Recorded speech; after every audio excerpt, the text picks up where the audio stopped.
brought you by Silver Pumps and Motors. Top quality और consistent performance के लिए सिर्फ सिल्वर पंप्स नाम याद रखना.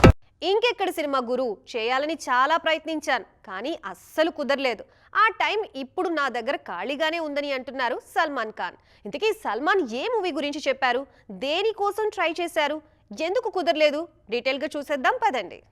జవాన్ సినిమా 1000 కోట్లను దాటి కలెక్ట్ చేసిన తీరు చూసి నార్త్ హీరోలంతా ఫిదా అయిపోయారు. అట్లీ కోసం నార్త్ స్టార్లంతా క్యూ కట్టేస్తున్నారనే మాటలు వైరల్ అయ్యాయి. అందులో ముఖ్యంగా సల్మాన్ ఖాన్ కాల్ షీట్ ఇచ్చేశారని, జవాన్ని మించిన సబ్జెక్ట్తో రెడీ అయిపోయారన్నది వైరల్ న్యూస్. అయితే ఇప్పుడు ఈ న్యూస్కి బ్రేక్ వేసేశారు సల్మాన్. అట్లీతో సినిమా చేయాలని చాలా ట్రై చేసినట్టు తెలిపారు.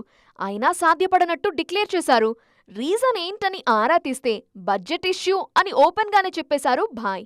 ఇప్పటికీ ఇండియన్ టాప్ హీరోల్లో సల్మాన్ ఖాన్ ఒకరు అని పృథ్వీరాజ్ కూడా ఈ మధ్య స్టేజ్ మీదన్నారు. అలాంటప్పుడు అంతటి టాప్ హీరోకి కూడా బడ్జెట్ ఇష్యూ ఉంటుందా? ఎన్ని కోట్లైనా ఖర్చు పెట్టడానికి మేకర్స్ సిద్ధంగానే ఉంటారు కదా అని చర్చ షురూ అయింది.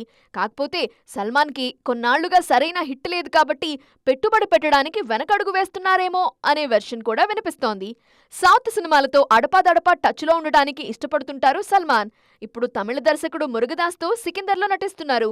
ఈ సినిమా మీద మంచి హోప్స్ ఉన్నాయి స్టార్ హీరోకి.